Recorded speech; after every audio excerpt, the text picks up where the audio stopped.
Welcome back to LEDs and Bags. We're going to do a quick video here for this quick anniversary street glide here. Take a look at that motor work. This customer came in. He wanted a little more sound to go with that motor he got. That thing is clapping. All right. But anyways, when with a 4-speaker setup, we'll start here in the front. When with 4 6.5s, we also did a radio upgrade as well. So he went with the newer style radio. We had to upgrade it and flash it. So that all was done in-house. All right. And we got the amp work inside the fairing.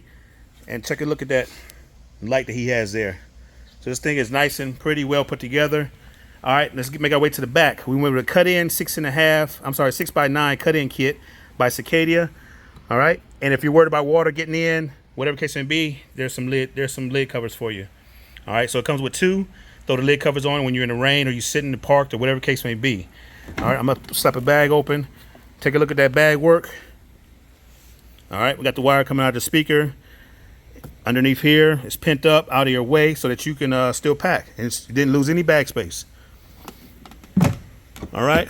So like I said, come see us at LEDs and Bags, 7144 Weddington Road, Suite 180 in Concord, North Carolina. Tap in. Peace.